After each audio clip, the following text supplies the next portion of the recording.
Hi friends, welcome to Ani'sTechFactory.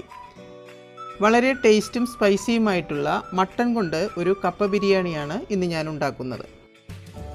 അതിന് ആവശ്യമുള്ള ingredients എന്തൊക്കെയാണെന്ന് നോക്കാം. ഉപ്പും മഞ്ഞൾപ്പൊടിയും ചേർത്ത് കുക്ക് ചെയ്ത കപ്പ 3/4 കിലോ. ഉപ്പ്, മഞ്ഞൾപ്പൊടി, ഇഞ്ചി, കറിവേപ്പില ചേർത്ത് കുക്ക് ചെയ്ത് കുറച്ച് ഗ്രേവിയോട് കൂടിയെടുത്ത മട്ടൺ 3/4 കിലോ. ബിഗ് ഒനിയൻ 3 എണ്ണം ചെറുതായി കട്ട് ചെയ്തെടുത്തത്. ക്രഷ് ചെയ്തെടുത്ത ജിഞ്ചർ 2 സ്പൂൺ, ഗാർലിക് 2 സ്പൂൺ, 4 പച്ചമുളക്, മുളക് പൊടി 2 ടീസ്പൂൺ, മല്ലിപ്പൊടി 2 ടീസ്പൂൺ, മഞ്ഞൾപ്പൊടി 1/4 teaspoon, garam masala 1 teaspoon, pepper powder 1 teaspoon, തേങ്ങ ചെറുതായി കട്ട് ചെയ്തത് 1 മുറി, റെഡ് ചില്ലി 4, ഉപ്പ്, മല്ലിയില, കറിവേപ്പില, സൺഫ്ലവർ ഓയിൽ. ചൂടായ കടായിലേക്ക് 2 സ്പൂൺ ഓയിൽ ഒഴിച്ചു കൊടുത്ത് അതിലേക്ക് ആദ്യം ഇഞ്ചി 2 സ്പൂൺ ചേർത്ത് കൊടുക്കുക. അതോടൊപ്പം ഗാർലിക് 2 സ്പൂൺ ചേർത്ത് നന്നായി വഴറ്റുക. വഴന്നു വരുന്ന സമയത്ത് പച്ചമുളക് ചേർത്ത് കൊടുക്കുക. ഇത് നന്നായി വഴറ്റിയെടുക്കുക. ജിഞ്ചർ ഗാർലിക് വഴന്നു വന്നിട്ടുണ്ട്. ഇതിലേക്ക് 2 ടീസ്പൂൺ മല്ലിപ്പൊടി, 2 ടീസ്പൂൺ മുളക് പൊടി ചേർത്ത് നന്നായി മിക്സ് ചെയ്തെടുക്കാം. ഇപ്പോൾ മസാലയിലേക്ക് ഓയിലെല്ലാം അബ്സോർബായി കഴിഞ്ഞു.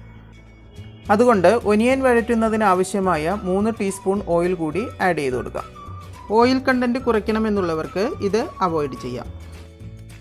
മസാലകൾ മൂത്ത് വന്നിട്ടുണ്ട്. ഇതിലേക്ക് ചോപ്പ് ചെയ്ത് വെച്ചിരിക്കുന്ന ഒനിയൻ ചേർത്ത് കൊടുക്കാം. 1 മിനിറ്റ് ഇതൊന്ന് വഴറ്റിയെടുക്കാം.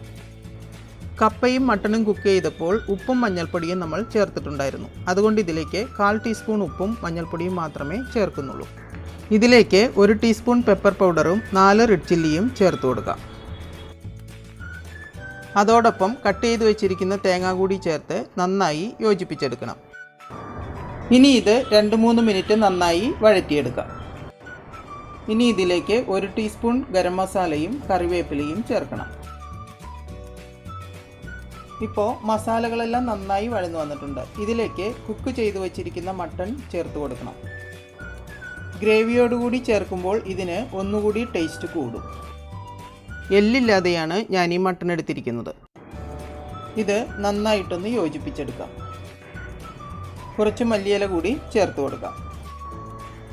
ഇതിലുള്ള ഗ്രേവി ഒന്ന് ഡ്രൈ ആകുന്നത് വരെ 2 നിമിഷം ഇളക്കി കൊടുക്കാം. ഇപ്പോൾ മട്ടണും മസാലയും ഒക്കെ ചേർന്നുള്ള ഒരു പ്രത്യേക സ്മെല്ലാണ് വരുന്നത്. ഇതിപ്പോൾ റോസ്റ്റ് പരുവത്തിലായിട്ടുണ്ട്. ഈ സമയത്ത് നമുക്ക് കപ്പ ചേർത്ത് കൊടുക്കാം.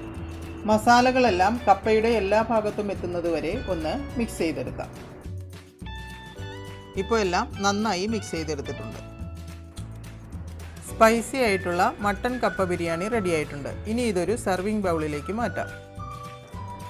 മട്ടൻ്റെ ടേസ്റ്റും മസാലകളുടെ സ്പൈസസും കപ്പയിലേക്ക് ഇറങ്ങി ഇരിക്കും തോറും ഇതിന് നല്ല ഒരു ടേസ്റ്റ് ആയിരിക്കും.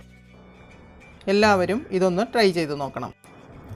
വീഡിയോ എല്ലാവർക്കും ഇഷ്ടമായെന്ന് കരുതുന്നു. ഇഷ്ടമായാൽ ഷെയറും സബ്സ്ക്രൈബും ചെയ്യാൻ മറക്കരുത്. Until then, see you in the next video.